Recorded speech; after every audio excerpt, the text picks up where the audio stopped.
Hey everyone, my name is Prince, and yes, we are finally back for another Max Steel mini-sode analysis. I know it's been far too long, and I really don't have any excuse for that, especially considering that these are actually some of the easiest videos for me to make, because the mini-sodes are very short to react to, and that means I can sort of get these out pretty quickly. But regardless, we're back, and today we're going to be reacting to the second mini-sode, which is called Hot Water. In this episode, Max and Sydney are in the middle of an outing on the pier when they're interrupted by Fire and Water Elementor. And as the two of them start to destroy the pier, Max must make use of his new duo strike modes to keep Sydney and the rest of the civilians on the pier safe from harm. Make sure to go join the casual Discord in the description down below if you want to be notified whenever I upload a video or go live. And if you're a Max Steel fan, of course, go and join the Max Steel unofficial Discord in the description down below as well. And without further ado,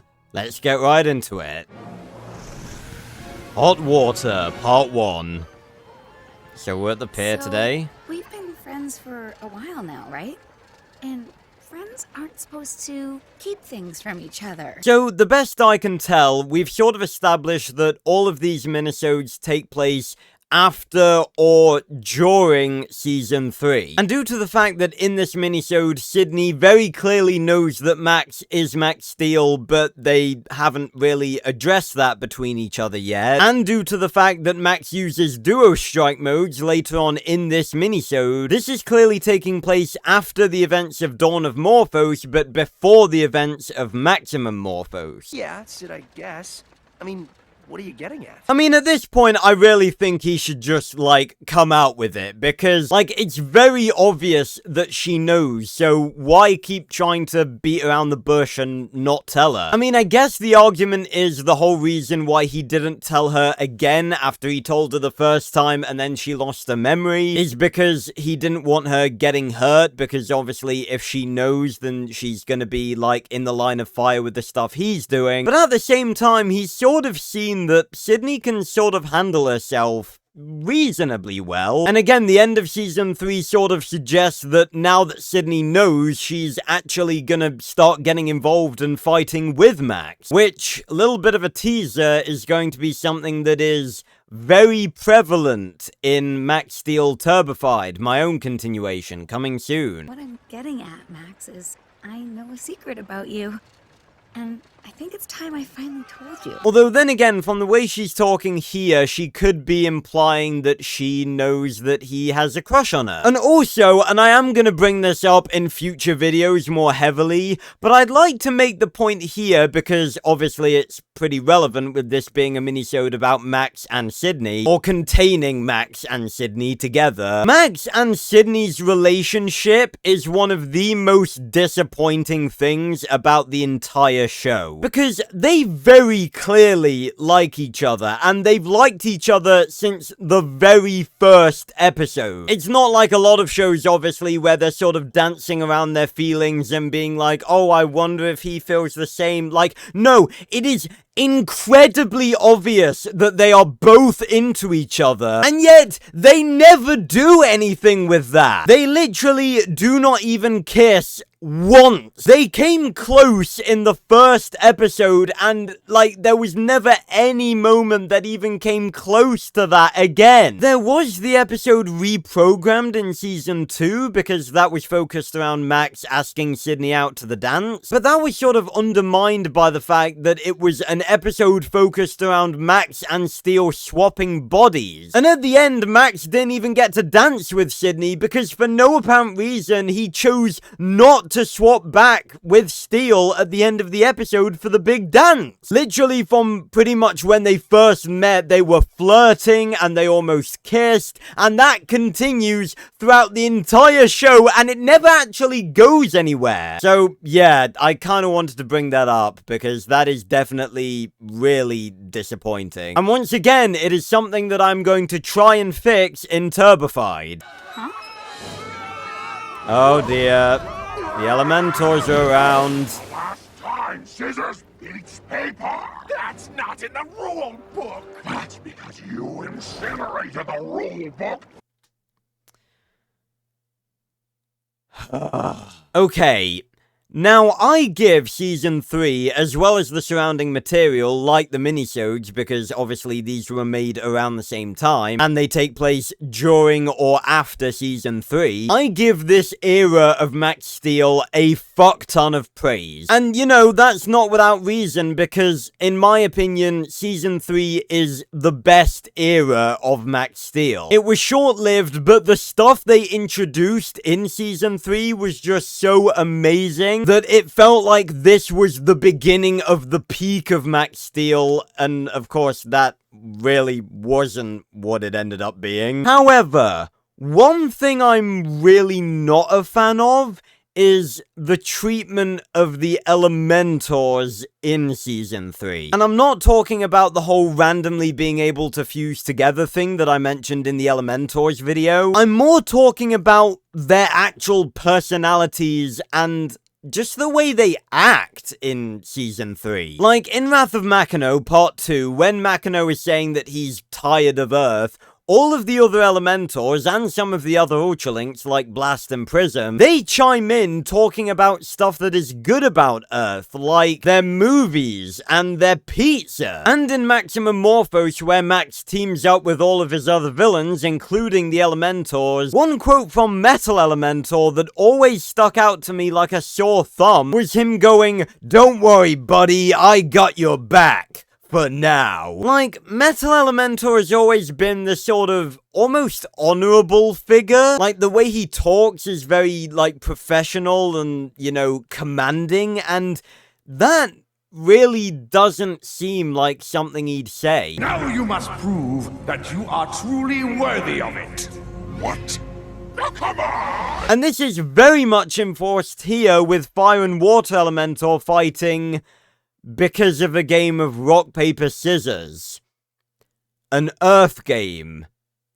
Which they shouldn't know about anyway. So that's definitely one of the things that I'm definitely not a fan of in terms of their portrayal in Season 3. Because in Seasons 1 and 2, while there were some comedic moments, they were always treated as very intimidating villains. And I think in Season 3, they sort of lost that a little bit. They're gonna destroy the whole pier. Someone's gotta do something, Max.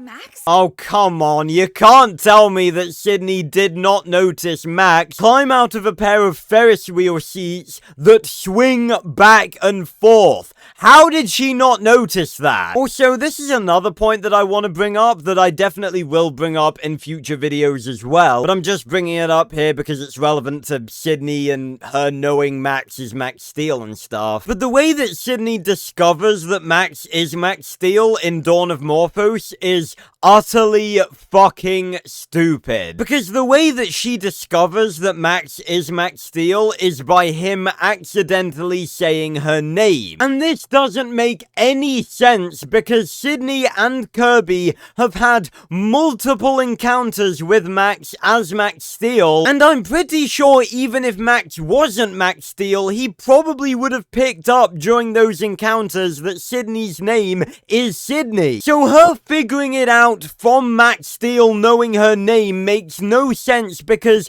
she has had multiple encounters with him. So again, I just wanted to make that point because it's really, really dumb. Again, Season 3 was really good in a lot of ways, but I feel like at the same time, the writers they were starting to slip up a little bit. Like, why is it that she figures it out from that and not the fact that, coincidentally, Max is never about when Max Steel is, and always has to run off to the bathroom whenever there's danger, and after he does that, Max Steel automatically appears. Like, it's really not that hard to have had her figure it out from that, rather than, oh, he knows my name? Well, that must mean that he's Max. So much for a day off. When you love what you do, every day's a day off. That it is, Steel. That it is. Go Turbo! Sonic! Flight! Okay!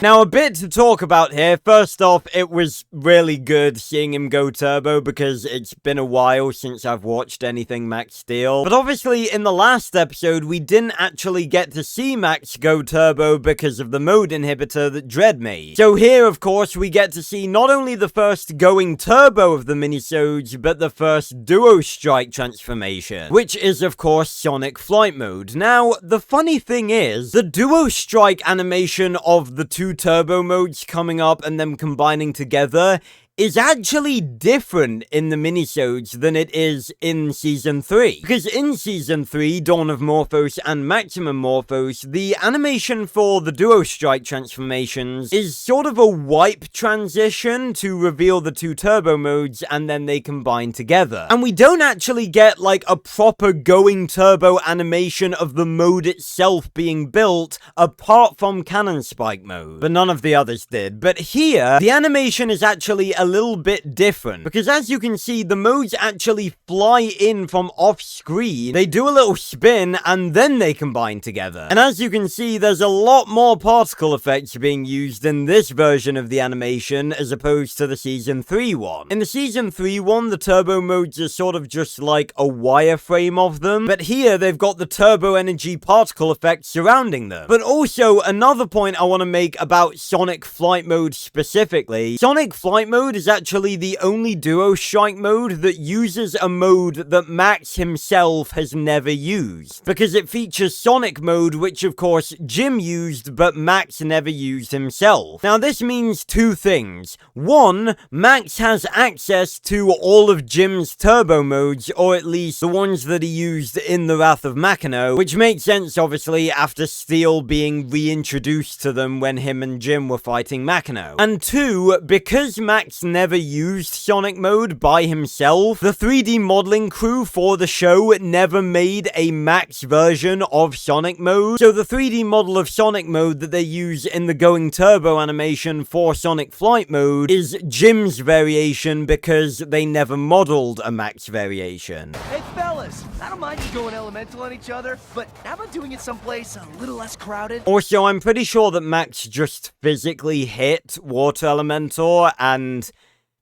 you know, we all know that that's been shown to not be possible. Of course. My turn. Nice. So I discussed in the last analysis that these sort of slow motion sequences are very common in the minisodes, because the minisodes obviously had a lot less time put into them, and this was an easy way of doing fight scenes rather than complicating a bunch of complex animation. And again, I don't have a problem with that because a lot of these do actually look pretty cool. Might want to book it back to that Ferris wheel. Oh dear. We gotta stop that thing. I'm sorry, Max just getting, like, hit in the face and being sent flying by, like, a fireball or just... And it never gets old, it really doesn't. I swear to God, the half-Taconian part of him has got to be, like, juicing his body up, because the amount of times he has been hit with an impact that would have shattered every bone in a normal person's body, like... It's uncountable. Like, he should be dead. We've decided to put our differences aside and take you down together. Together is right. Now, another thing I want to comment on in regards to the Season 3 era is the weird drop in voice acting quality. Because regarding the Elementors, Earth and Water Elementor are voiced by a guy named Brian Drummond, who, as you can probably hear, also voices Extroyer, and Fire and Air Elementor are voiced by Andrew Francis, who also voices Max and Toxon, as well as a few other characters as well. But throughout Season 1, despite the fact that both of these voice actors are voicing very different villains and characters, it's very rare that there's crossover between the voices. Like, Brian Drummond always does a very good job at differentiating Air Elementor from Water Elementor, or Water Elementor from Extroyer. And it's the same with Andrew Francis never mixing Fire Elementor with Toxon. But in Season 3, and I really don't know why this is, but they really didn't do as good a job as they did in Seasons 1 and 2 of making the voices distinct from one another. Like, in this minisode, Fire Elementor sounds pretty much exactly the same as Toxon, and Water Elementor sounds pretty much exactly the same as Extroyer. Like, Fire Elementor's voice is usually a lot deeper than Toxon's, and Extroyer's voice is a lot more gruff and growly than Water Elementor's, which is actually quite a bit more soft. So I just thought I'd bring that up, that the voice acting quality randomly got worse in Season 3.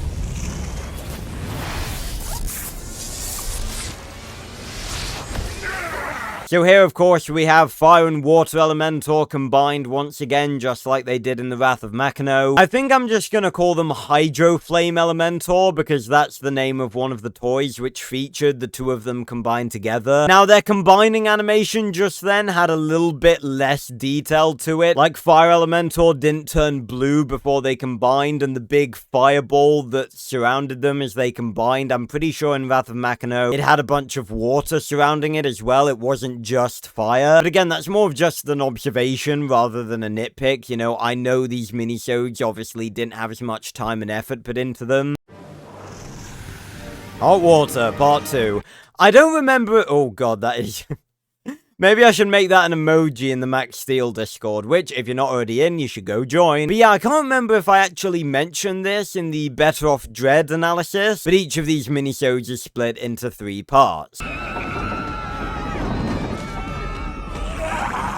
Now here we can get a very good look at Fire and Water Elementor's Ultralink cores. And they do actually look different than they look in Season 2. Instead of having like an intense glow in the middle with just the Ultralink shell surrounding it, you can actually see the Ultralink eye in their cores, which is pretty cool. Now I did want to bring this up because this is something that I actually did initially touch on in the Elementor's video, but I actually deleted that portion because I didn't agree with it. Basically, there was a portion in that video where I said that in Season 3, the Ultralink cores actually look like stealth Ultralink cores. But if you compare these Ultralink cores to the way that Steel looks, I think they do actually look like Omega Class Ultralink cores. And again, I won't go into the whole Omega Class Ultralink thing. If you want to learn more about them, then you can go and watch the Elementor's video. But basically, to sum it up, there's a bit of a theory that's been floating around here and there that the Elementors are actually Omega Class Ultralinks, which are the same types of Ultralink that Steel is. And looking at these Ultralink cores, the way they sort of curve down to the bottom,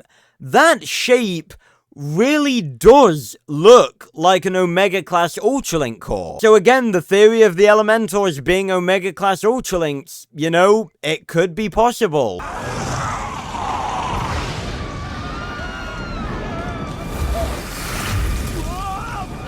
You know, I really would have thought that after doing this for however long he's been doing this, god, I really wish we got any sense of time within Max Steel, but I really would have thought that after doing this for so long, Max would learn not to just stand there and get hit with a giant ball of fire and water. Water and fire elementors combined? I think we're in hot water. See, that's funny because the name of the minisode is Hot Water.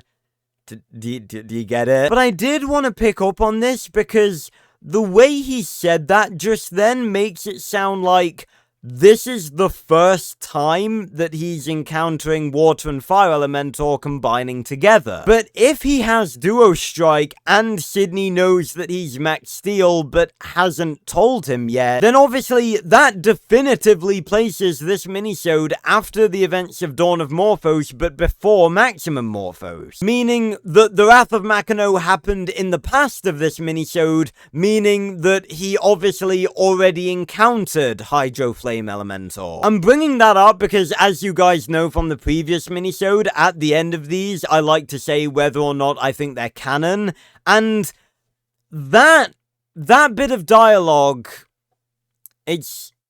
that's a bit iffy. We gotta take down the Elementors. and stop that runaway Ferris wheel. Then maybe stop lying about doing fuck all, Max, and actually get up and do something. Turbo speed mode can dodge lightning strikes, and you're just sat on your ass doing nothing. Honestly, if he went turbo speed mode right now, he could probably get all of the people off of the Ferris wheel, like, immediately. Also, another thing, I'm not sure I'm a fan of Max casually using Duo Strike, because I feel like him using Duo Strike in place of his regular turbo modes sort of makes Duo Strike a little bit less special. Like, I feel like Duo Strike should be something that he saves for sort of dire circumstances. Well, maybe not dire circumstances, but if he's going up against an enemy that is, you know, a little bit tougher than usual, then he should use Duo Strike, because obviously Duo Strike would definitely use a lot more turbo energy than all of his regular modes. And again, that's another thing that Season 3 sort of didn't really care about anymore. The sort of established rules that, you know, Max can only generate so much turbo energy. And I know that a lot of people think the turbo chamber had something to do with increasing Max's potential, like, tenfold. I've got a whole discussion planned for a later minisode as to why I don't think that's actually the case. But obviously, if we're assuming this happens before Maximum Morphos, then obviously that hasn't even happened yet. And again, I feel like his regular turbo modes would be more useful in this situation. Double Jeopardy? Means double modes. Go Turbo! Cannon! Spike!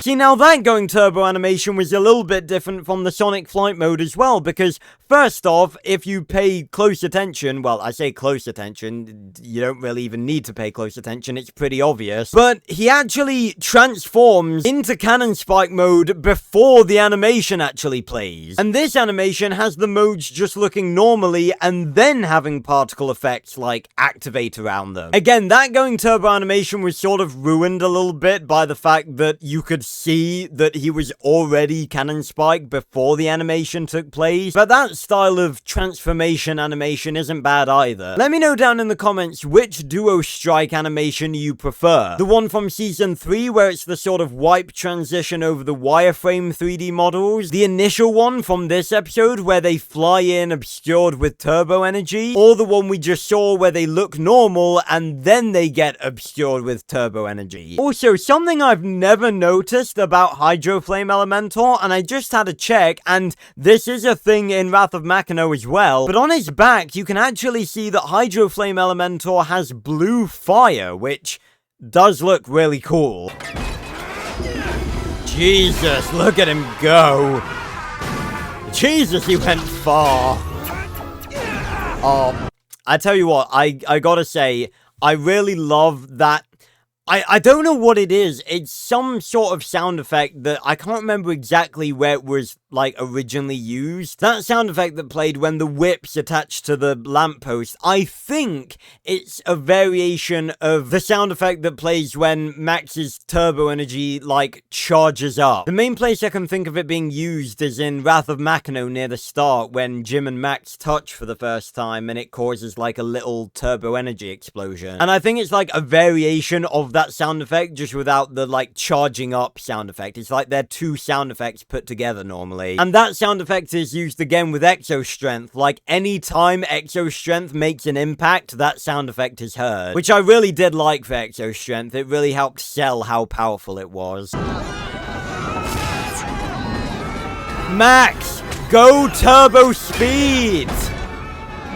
What are you doing?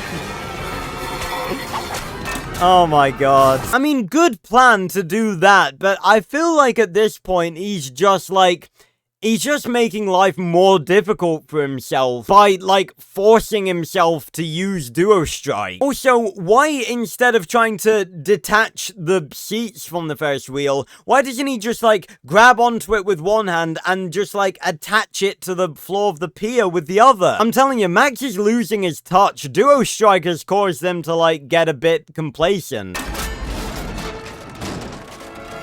And there's one left on the Ferris wheel. I wonder who that's gonna be. What are the chances? I've got you, Sydney. I mean, citizen. That voice. Citizen. What are you, Batman? I've got you, citizen. Go turbo speed. Also, again, why is he trying at this point? She knows he's Max Steel, and he knows that she knows that he's Max Steel. Just fucking tell her already. Although, once again, this situation could also be an enforcer as to not telling her. It's the Gwen Stacy argument, you know? Oh, for God's sake. Seriously, Max. Get your fucking act together. If he had a tighter grip on the Ferris wheel, then Hydro Flame here probably would have helped him. Like, they would have yanked on Cannon Spike, and that would have stopped the Ferris wheel. God damn, Max. Get your act together, man. Ooh.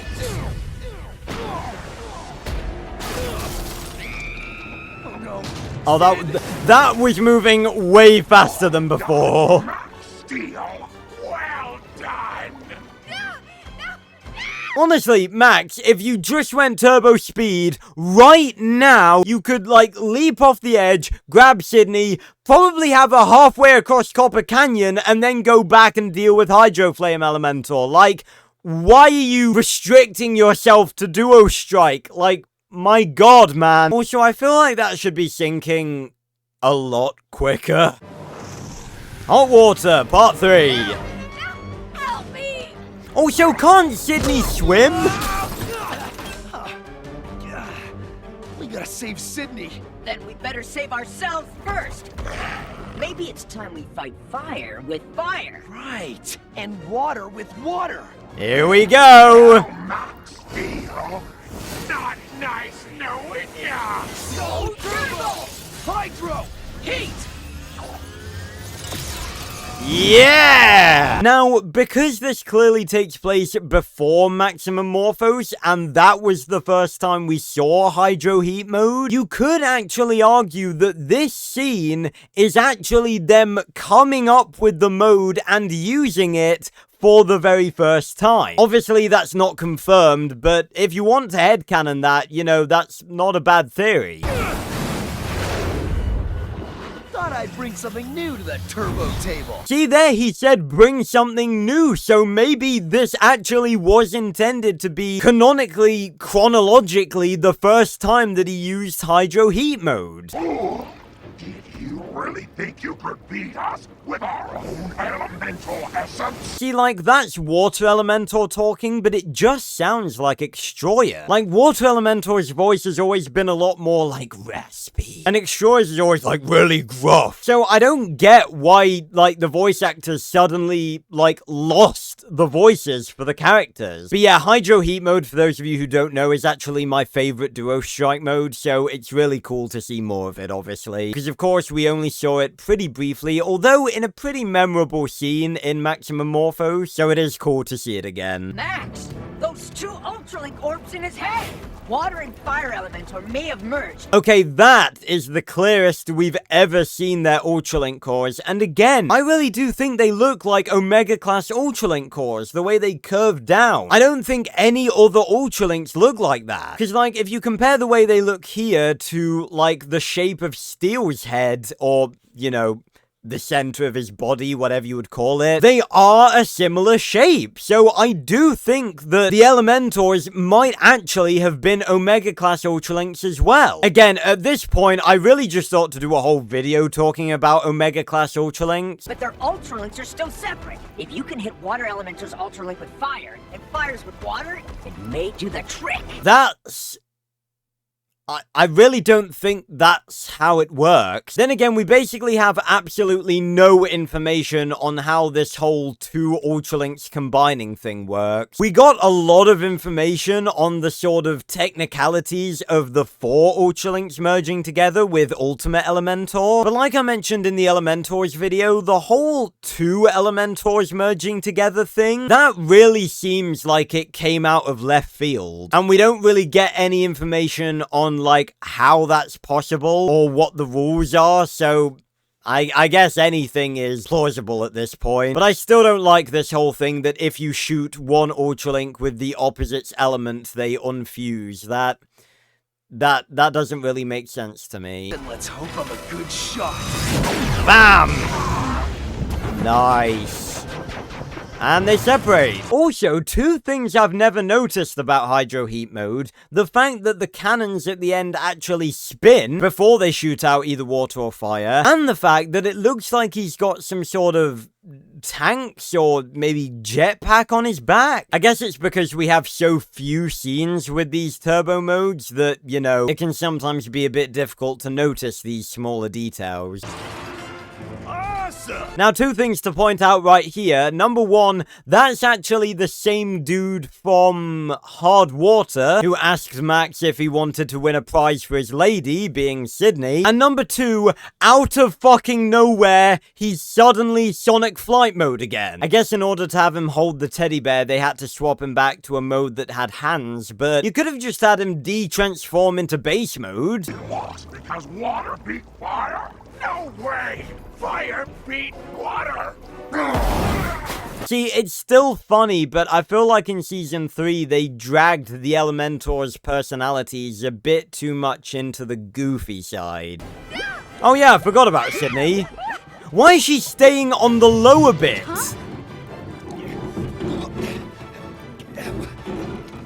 Ah, there we go. Oh, and now he's strength mode. Now he's making use of his default turbo modes, which probably would have made this whole thing a hell of a lot easier. Hey, Sid.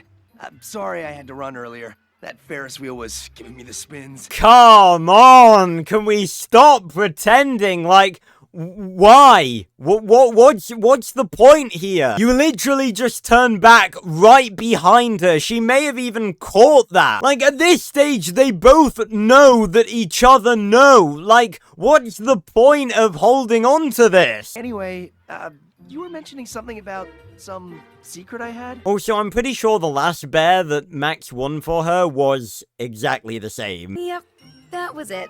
I know how you get sick on carnival rides. But you certainly do alright at the carnival games. Oh, Max and Sydney, why did the writers not give you better development? So everyone, that was Hot Water. Now, I sort of get the feeling that in this one, they were very heavily trying to promote the new Duo Strike modes, because I feel like literally any other turbo modes would have been more useful to Max in this scenario. He could have turned into speed mode, probably got all of the people off the Ferris wheel before it had even plunged into the ocean, or even just turned into rocket mode and just like picked it up. But no, we had to have all three of the Duo Strike modes and Max getting his ass kicked. So yeah, this was definitely a fun minisode, but I don't really like the fact that Max struggled so much, because at this point, you know, he's defeated Makino, and I feel like him struggling, even against two Elementors combined into one, is just a little bit silly, but it was fun nonetheless. It was cool to see Sydney in this episode, and it was cool to see all of the Duo Strike modes again. But again, I'm just not really a fan of seeing Max getting his ass kicked by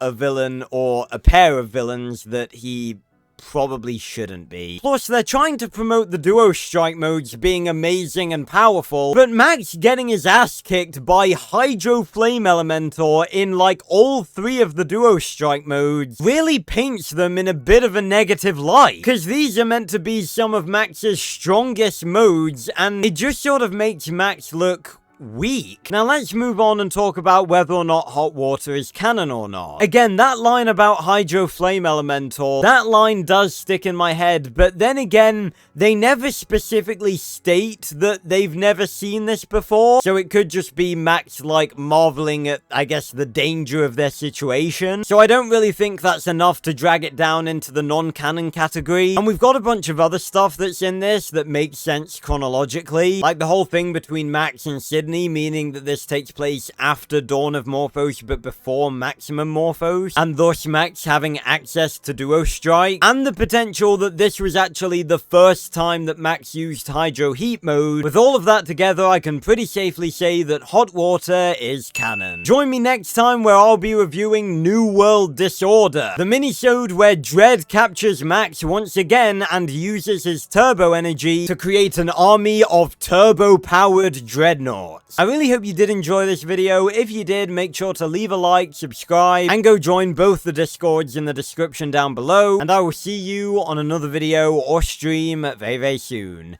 Goodbye, everyone.